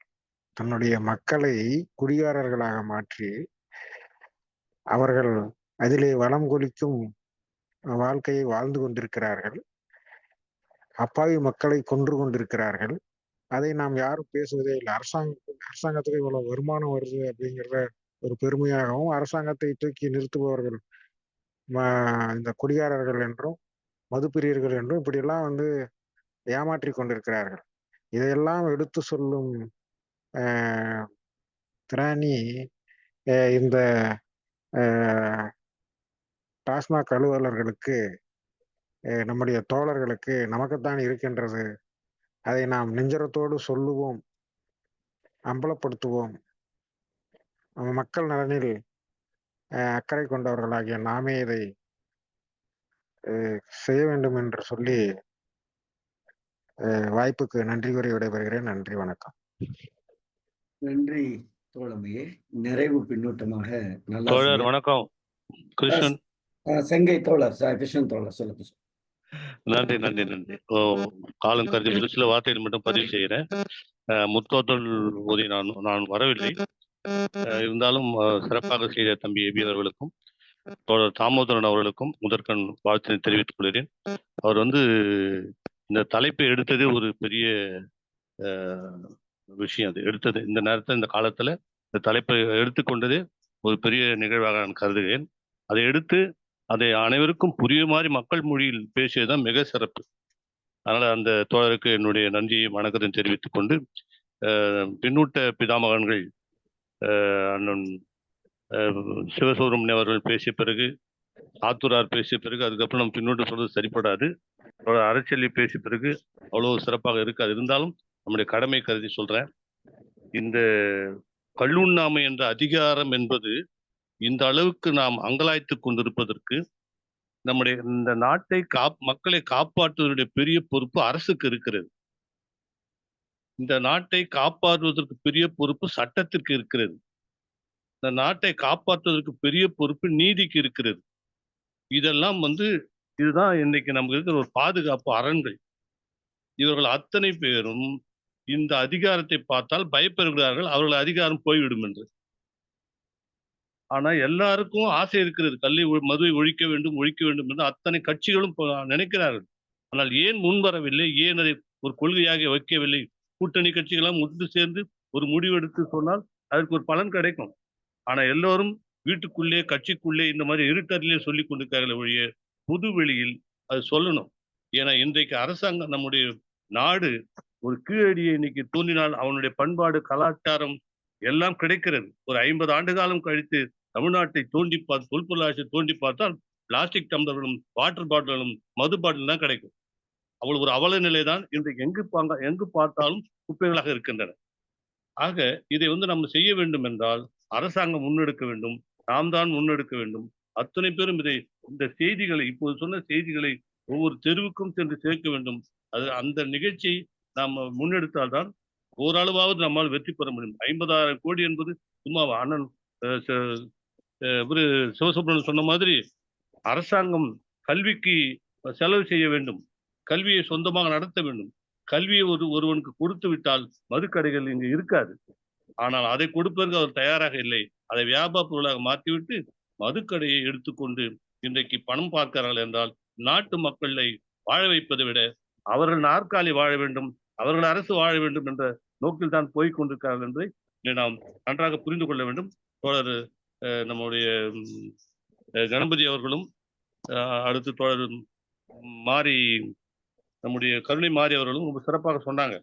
அதனால நம்முடைய கடமை என்பது என்னதான் இருந்தாலும் நம்ம அரசு நமக்கு சரியாக செயல்பட, எல்லாருக்கும் தெரிகிறது, நம்ம அரசு நமக்கு சரியாக செயல்பட வேண்டும் என்றால் இந்த நிலையை மாற்றி கடைகளை மூடி, அதனால் என்ன வந்தாலும் சரி அதுக்கான சட்டத்தையும் நீதியையும் கையில் எடுத்து வருங்கால தலைமுறையை காப்பாற்ற வேண்டிய கடமை அரசுக்கு இருக்கிறது என்று கூறி வாய்ப்புக்கு நன்றி கூறி விடைபெறுகிறேன். நன்றி, வணக்கம்.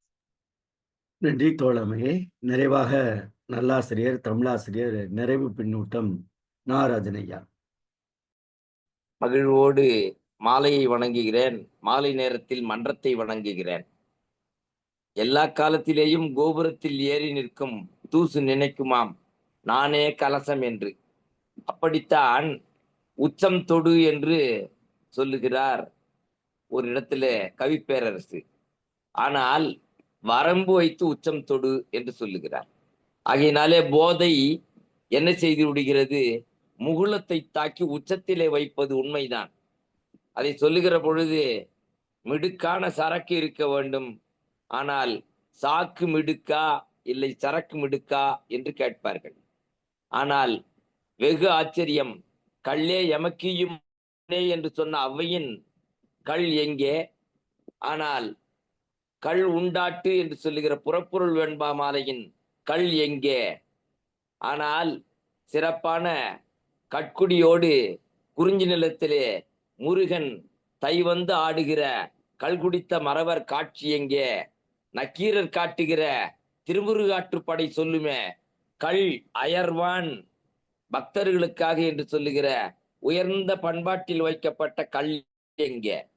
குமரி அனந்தன் கூட ஒரு இடத்தில் சொல்லுவார், கலை தருவது மட்டுமல்ல கலையை தருவதும் பனைதானே, கலைக்கான ஓலையை தருவதும் பனைதானே என்று எழுதுவார்.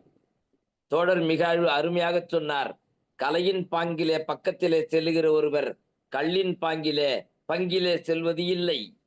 அதை சொல்ல வருகிற பொழுது டீயே மதுரம், டீயே நீயேதான், உன் டீயே தான் மது ரம் என்று சொன்ன கலைவாணரின் சிந்தனை. அவர் சொன்ன மது எங்கே? கையில் கம்பன் கவியுண்டு, கலசம் நிறைய மது உண்டு என்று மொழிபெயர்ப்பு தந்ததே இலக்கியம். அந்த மது எங்கே? ஆகையினாலே கட்குடி மறவர் காணாது ஈத்த பரிசில் என்று சொன்ன சங்க இலக்கியம் எங்கே? என்ன ஆயிற்று கள்ளுக்கு? கள் உண்ணாமை என்கிற அதிகாரம் ஏன் தான் வைத்தார் வள்ளுவர்? உண்மை அதுதான். தெருவோரத்தின் மருங்கிலே மயங்கி கிடக்கிறானே ஒருவன், அவனை கண்டுமே கள் உண்டவர்க்கு மரியாதை போய்விடும் என்பதை வலியுறுத்தத்தான். ஆனால் இராணுவ வீரராக பணியாற்றிய என் தாயின் சகோதரர் ஒரு நாளும் கல்லை தொட்டதில்லை மன்றமே. அதை போலவே மகாத்மா காந்தி தன்னுடைய தாயினிடத்திலே புலால் ஏற்க மாட்டேன், கள் உண்ண மாட்டேன், ஆப்பிரிக்காவுக்கு சென்று வருகிறேன் என்று வாழ்த்து பெற்றாரே நண்பர்களே. அதே நேரத்திலே என்னுடைய வகுப்பு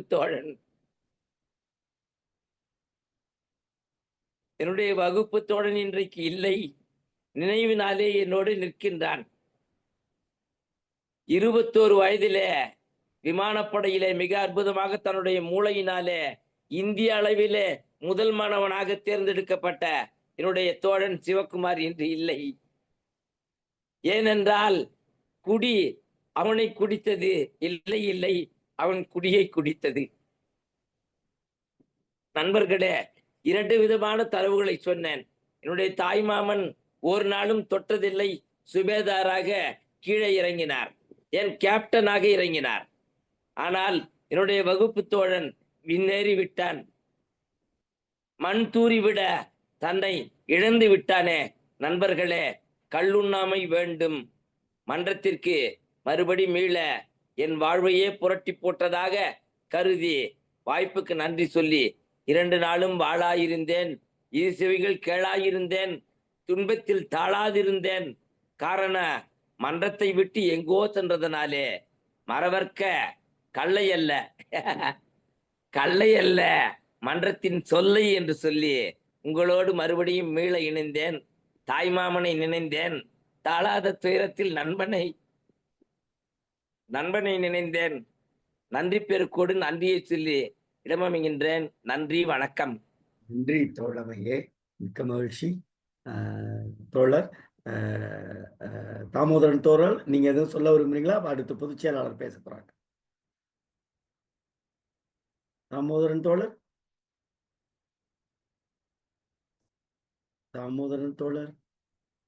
நன்றி தோழர். மிக்க மகிழ்ச்சி தோழர்.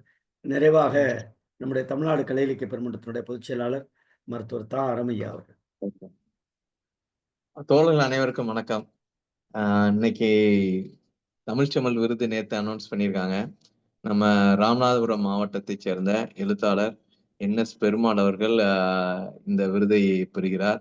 அவர் நம்முடைய நாளும் ஒரு அதிகாரம் என்ற தலைப்பில் ஒரு அதிகாரத்தை எடுத்து உரை நிகழ்த்தியவர்.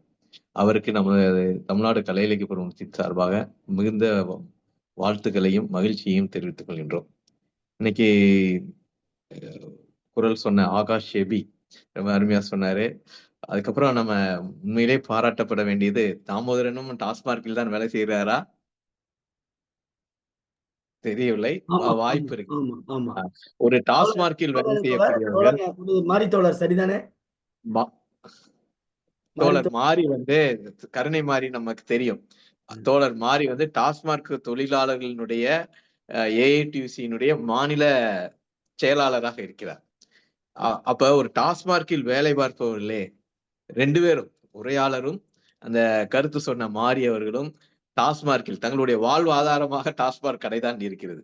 ஆனால் அந்த கடையினால் ஏற்படும் தீமைகளை எவ்வளவு அருமையா சொல்லியிருக்காங்க. அவங்க அந்த 2 தோழர்களுக்கும் நமது கலை இலக்கிய பெருமன்றத்தின் சார்பாக வாழ்த்துக்களை தெரிவித்துக் கொள்கின்றேன்.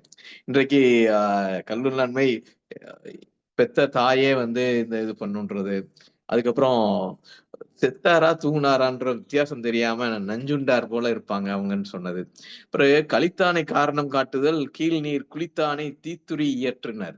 ஆனா மாறி தோழர் சொல்றாரு பாரு, ஒரு தன் சக தோழனை டாஸ்மார்க்கில் வேலை செய்யக்கூடியவனை அவர் சொன்னவனே அவன் விட்டு அந்த அம்மா பத்திரிகை கொடுத்தது, அந்த பொண்ணு நின்று வணக்கம் சொன்னது, அதுதான் மிகப்பெரிய விஷயம். கல்யாணம் நிச்சயம் பண்ணியிருந்தா பொண்ணு வெளியெல்லாம் வரமாட்டாங்க.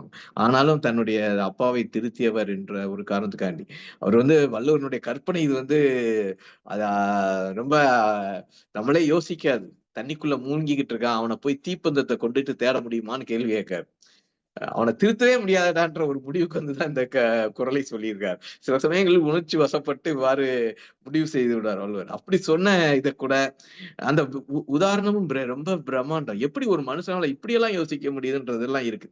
ஆனால் இது நாம் அந்த வள்ளுவரே இப்படி சொல்லிட்டாரு, அதனால கல்லு குடிக்கிறவன்ட்ட போய் என்ன நம்ம பேசுறதெல்லாம் கிடையாது. கட்டாயமாக பேச வேண்டும். இன்னைக்கு வந்து நீங்க வந்து மதுவையினுடைய வரலாறை எடுத்துக்கொண்டால் அது மதத்தினுடைய வரலாறைக்கு ஈக்குவலாக மிக பிரதானமான வரலாறு. நீங்க வந்து வேதத்திலையும் சொல்லியிருப்பாங்க. சோமபானத்தை குடித்து விட்டு இந்திரனோடு மணக்கள் வந்து கலந்து நடனம் ஆடினர். நீங்க இதுல தன்பெருங்குன்றம் நீங்க எதை எடுத்துக்கிட்டாலும் முருகு ஆட்டம்ன்றது என்னன்றதுலயும் ஆட்டை அறுத்து அந்த ரத்தத்தை குடித்து விட்டு திணை மாவை சாப்பிட்டு விட்டு முருகாட்டம் ஆடுதல் அதுவும் நம்ம இருக்கு. இதெல்லாம் நம்ம பண்பாட்டுல வந்துகிட்டே தான் இருக்கு, மனித பண்பாட்டில் வந்துட்டு. ஆனா அதனால வரக்கூடிய தீமைகள் ரொம்ப அதிகம். நம்ம இன்னைக்கு வந்து கவர்மெண்டே எடுத்து நடத்தலாமா? நல்ல கேள்வி. கல்வி எல்லாம் நடத்த வேண்டிய அரசாங்கம் கள்ளுக்கடைகளை நடத்திக்கணும். இன்னைக்கு தோழர்கள் வந்து இவங்க டாஸ்மார்க்லயே வேலை பார்த்ததுனால அதனுடைய வருமானம் 50,000 கோடி சொல்றாங்க. நீங்க ஒரு நாளைக்கு எவ்வளவு பேர் குடிக்கிறாங்க? 70 லட்சம் வருமானம் வருது. எத்தனை பேருன்னு பார்த்தா 1,32,000 பேர், 32 லட்சம் பேர் பழக்கம் உள்ளவர்கள். டெய்லி 70 லட்சம் பேர் குடிக்கிறதா சொல்றாங்க. அதெல்லாம் எவ்வளவு பெரிய சமூக சீர்கேடாக போய்கிட்டு இருக்கு. நம்ம டெய்லி பாக்குறப்ப உடல் உழைப்பு தொழிலாளர்கள் வருவாங்க. நீங்க என்ன செய்யறீங்க? சார் ஒரு குவார்டர் அடிச்சு போய் படுத்தாதான் சார் நிம்மதியா இருக்கு அப்படின்னா. ஏன் அந்த மாதிரியான ஒரு நிலைமை? இவன் வந்து உழைப்பு சுரண்டல் நடக்குது. இவன் வந்து சமூகத்தின் மீது ஏற்படக்கூடிய கோபம் வந்து இவனுக்கு என்ன மட்டுப்படுத்தப்படுகிறது. தண்ணி அடிச்சுட்டானா அந்த இல்ல அவங்க வீட்டுல நீங்க வந்து பெண்கள் வந்து எவ்வளவு பேர் வந்து வறுமையின் குடி காரணமாக அந்த குடும்பம் வறுமைக்குள்ள போகுதுன்னு சொல்றாங்க. ஒரு சராசரி குடிகாரரு ஒரு வருஷத்துக்கு ஒரு மாசத்துக்கு 6,000க்கு மேல செலவழிக்க வேண்டியது இருக்கு. ஆனா நீங்க வந்து இப்ப பொருளாதார இழப்பு நம்ம ஒரு பக்கம் வந்து 50,000 கோடி வந்து அரசுக்கு வருமானம் வருது. ஆனால் இதனால் ஏற்பட்ட நோய்களும் இதனால் ஏற்பட்ட ஏழ்மையினால் ஏற்பட்ட இழப்பும் பார்த்தா 67,000 கோடி போகுது. 50,000 கோடி கவர்மெண்ட்டுக்கு வருமானம். அது யாருக்கு போகுது? ஆலைகள் நடத்துறவங்களுக்கு போகுது. முக்கியமா யார்கிட்ட இருந்த பணம் அப்படின்னு பார்த்தா சாதாரண மக்கள்கிட்ட இருந்த பணம். சாதாரண மக்கள் கையில இருந்த பணத்தை இப்படி போய்கிட்டு இருக்கு. இந்த மாதிரி போயிருக்கு. சரி, இந்த பழக்கத்தை இப்ப நம்ம அதை பூரண மதுவில கொண்டு வந்துடலாமா அப்படின்னா பெரிய சிக்கல் வரும். கள்ளச்சாராய சாவுகளுக்கு அதிகமாகலாம். அப்ப என்ன செய்யறது? இப்ப வந்து நேத்து வந்து முதலமைச்சர் வந்து போதை மறுவாழ்வு மையங்களை எல்லாத்துக்கும் ஓபன் பண்ணியிருக்காரு. நம்ம சமூக சமத்துவத்துக்கான டாக்டர் சங்கத்துல இருந்து ஏற்கனவே இந்த கோரிக்கை வச்சோம். நீங்க வந்து டாஸ்மார்க்கை குறைங்கன்னு சொல்லிக்கிட்டு இருக்கோம். போன பட்ஜெட்ல அனௌன்ஸ் பண்ணாங்க 500 கடையை குறைச்சாங்க. நீங்க செய்திகள்ல பார்த்தா தெரியும். ஒரு நாளைக்கு 2 லட்சத்துக்கு மேல ஒரு கடையில வருமானம் வந்தா 2 கவுண்டரா. குடிமகன்கள் வந்து ரொம்ப நேரம் வரிசையில் நிக்க கூடாது. நீங்க வந்து ஒரு இப்ப வந்து ஒரு தெருவுல போறீங்க, ஒரு கடை கூட்டமா இருக்குன்னா ஒண்ணு ஞாயிற்றுக்கிழமையா இருந்தா கறி கடையா இருக்கும், ஞாயிற்றுக்கிழமையா இருந்தா இன்னொரு கடையும் பிஸியா இருக்கும். இல்ல எப்ப எல்லா நாளும் பிஸியா இருக்கக்கூடியது டாஸ்மாக் கடையா இருக்கும். கைலாசமூர்த்தி கூட ஒரு பாட்டு உருப்படாத கடை, ஊருக்கு 2 கடை உருப்படாத கடையா ரேஷன் கடை இருக்கு. ஆனா டாஸ்மாக் கடை மட்டும் லைட் மினுக்கிட்டு வந்து என்னை வான்னு கூப்பிடுது. 3000 பார்கள் இருக்கு. நீங்க தமிழ்நாட்டுல வந்து டாஸ்மார்க்கினுடைய கட்டுப்பாடுல இருக்கக்கூடிய பார்கள் வந்து 3000. இது போக தனியார் பார்கள் இருக்கு. அப்ப ரேஷன் கடையில அத்தியாவசிய பொருட்கள் வாங்குறது வந்து டஞ்சனா எங்கேயும் தெரியாம ஒரு உருப்படாம இருக்கிற இடத்துல ஒரு சந்துக்குள்ள இருக்கு. ஆனால் இந்த டாஸ்மார்க் வந்து இப்படி இருக்கு. அப்ப இதுக்கான இதெல்லாம் என்ன செய்வது அப்படின்றது பூரண மதுவிலக்கு தீர்வா இருக்குமான்றதுல நமக்கு மாறுபட்ட கருத்து இருக்கு. அதுல கொஞ்சம் கொஞ்சமா குறைக்கணும். எப்படி குறைக்கலாம்? ஏஜ் லிமிட் ஒரு 21 வயசுக்கு மேல இல்ல 18 வயசுக்கு மேல பள்ளிக்கூடங்கள்லயே நடக்குது. இப்ப பள்ளிக்கூடங்கள்ல ஒரு கரஸ்பாண்ட் வந்து ஒரு வாத்தியார் 9ஆம் படிக்கிற பையன் குடிச்சிட்டான்ட்டு போறாரு. அவங்க அப்பா வர சொல்றாரு. வந்தவொடனே அவங்க அப்பா சொல்றாரு, சார் பீர் தானே சார் குடிச்சான் அப்படின்றாரு. அந்த கரஸ்பாண்ட் சொல்றாரு, சார் ஒரு பையனை வந்து நான் கூப்பிட்டு அவங்க அப்பா வந்துட்டு கேட்டோம்னா அவரே சொல்றாரு பீர் தானே குடிச்சான், ஹார்ட் அடிக்கல, குவார்டர் அடிக்கல அப்படின்ற மாதிரி அந்த தந்தையினுடைய கேள்வி இருக்குது. இன்னைக்கு எல்லா ஃபங்க்ஷன் வீட்ல இளவு வீடாக இருந்தாலும் சரி, விசேஷ வீடாக இருந்தாலும் சரி, முதலில் வந்து குடிதான். குடிக்கு என்ன எவ்வளவு ஒதுக்குறது, அந்த நிலைமைகள் தான் போகிறது. இதுக்கு குடிக்கு வந்து முக்கியமான காரணம் உழைப்பு சுரண்டலால் இந்த சாதாரண உழைக்கும் மக்கள் இந்த தன்னுடைய யார் மீது கோபத்தை காட்ட வேண்டும் என்று தெரியாமல், ஏன் நாம் இவ்வாறு கஷ்டப்படுகிறோம் என்று தெரியாமல், தன்னுடைய தீர்வாக ஒரு தற்கால தீர்வாக தண்ணி அடிச்சுட்டா உடனே ஒரு தூக்கம் வந்துடுது. நீங்க வந்து எல்லா நாடுகள்லயும் இருக்கு. நம்ம நாட்டுல உள்ளதுதான் பிஞ்ச் ட்ரிங்கிங் பாங்க. எப்படின்னா குடிச்சு அப்படியே மட்டையாயிருது, அப்படியே வந்து உணர்வே இல்லாம போயிருது. அப்படி ஒரு நிலைக்கு தான் நம்மளுடைய இந்திய குடிகாரர்கள், முக்கியமா மற்ற நாடுகள் எல்லாம் குடிச்சா அவன் 1 மணி நேரம் 2 மணி நேரம் குடிச்சுக்கிட்டு இருக்கான், ஸ்லோவா குடிக்கிறான். அப்ப அவனுக்கு வந்து வேற. ஆனா இவன் வந்து தன்னுடைய வலியை மறைப்பதற்காக, தன்னுடைய சோகத்தை, தன்னுடைய உடல் வலியை, தன்னுடைய மன வலியை தீர்ப்பதற்கான ஒரு தற்காலிக மருந்தாக இதை பயன்படுத்துகிறார்கள். இந்த நிலையை மாற்ற வேண்டும். நாம் வந்து ஒரு படிப்படியாக இந்த கடைகளை படிப்படியாக குறைச்சிட்டு வரணும். நீங்க வந்து 2016 எலெக்ஷன் ரிசல்ட்டே வந்து திமுகவுடைய தேர்தல் அறிக்கையில ஒண்ணு சொன்னதுனாலதான், பூரண மதுவிலக்குத்தான் எங்களது முதல் கையெழுத்தாக இருக்கும்னு சொன்னாங்க. அதனாலதான் தோத்தாங்கன்றது மாதிரியான ஒரு ரிப்போர்ட் எல்லாம் இருக்கு. ஏன்னா 1,32,00,000 பேர் குடிக்கிறாங்க. அப்ப குடிப்பழக்கம் இருக்கிறாங்க. ஓட்டு எவ்வளவு பேருக்கு இருக்கு? 8 கோடி இருக்குன்னா 6 கோடி ஓட்டு இருக்கலாம். அதுல ஒரு 30% 25% பேர் வந்து நமக்கு இப்படி குடிகாரர்களா இருக்காங்க. அதனால அரசாங்கம் பயப்படுது. இதுக்கெல்லாம் நாம் ஒரு விழிப்புணர்வை ஏற்படுத்த வேண்டும். கடைகளை படிப்படியாக குறைக்க வேண்டும். குடியினால் அடிமைப்பட்டவர்களுக்கு நேற்று முதலமைச்சர் திறந்திருக்காரு. எல்லா மாவட்ட தலைநகரங்கள்லயும் குடி மறுவாழ் மையம் இருக்கு. நீங்க வந்து சினிமா தியேட்டர்ல விளம்பரம் போடுறாங்க, போயில பண்ணா புற்றுநோய் வரும். அதை போன்ற விளம்பரங்கள் எல்லாம் இதற்கு செய்ய வேண்டும். இப்படி படிப்படியாக செய்து அதே நேரத்துல முற்போக்கு இயக்கங்கள் இந்த துயரத்திற்கு, உன்னுடைய உழைப்பு சுரண்டலுக்கு இந்த சமூக அமைப்பு தான் காரணம், இதை மாற்றாமல் நீ உன்னுடைய வாழ்வு ஒளிராது என்பதை விழிப்புணர்வு ஏற்படுத்த வேண்டும். இதையெல்லாம் செய்தால்தான் நாம் கல்லுண்ணாண்மை என்ற இந்த அதிகாரத்தில் அவர் வள்ளுவர் விரும்பிய சமூகத்தை அடைய முடியும். அனைவருக்கும் நன்றி, வாழ்த்துக்கள். நன்றி பொதுச் செயலாளர் அவர்களே.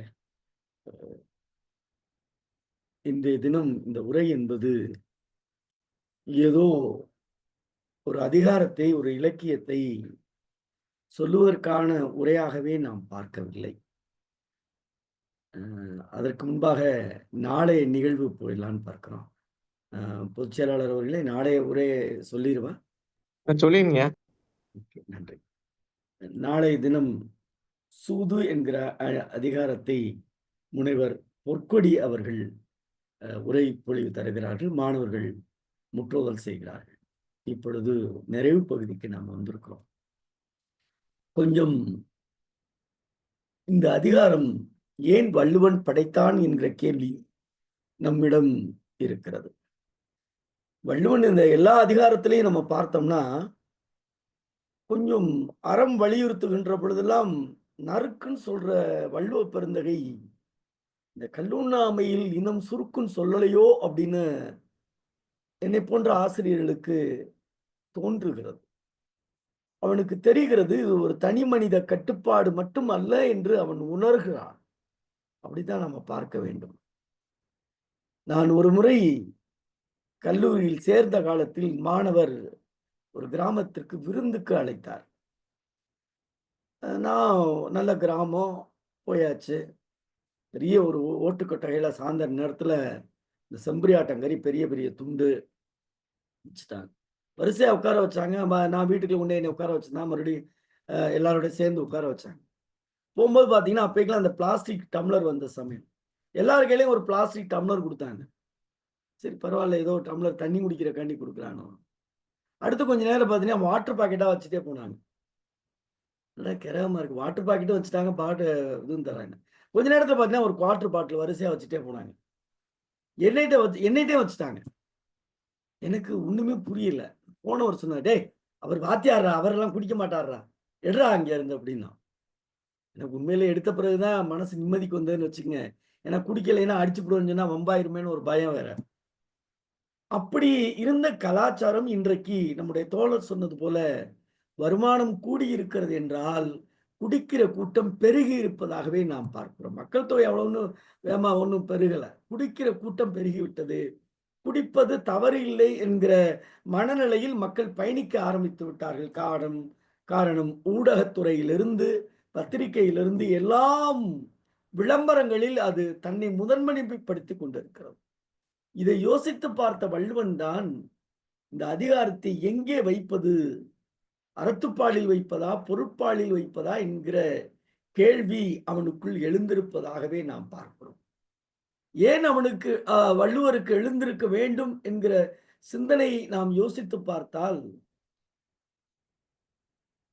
அறத்துப்பாலில் சொல்லி வந்த எவ்வளவோ விஷயங்கள், கூடா ஒழுக்கத்திலிருந்து, கல்லாமையிலிருந்து, வாய்மையிலிருந்து, வெகுளாமையிலிருந்து, இப்படி கொல்லாமையிலிருந்து, நிலையாமையிலிருந்து, மெய்யுணர்தல் என்று தொடர்ந்து பயணித்த வள்ளுவ பெருந்தகை இதை அறத்துப்பாலில் வைக்காமல் பொருட்பாலில் வைத்திருக்கிறார்.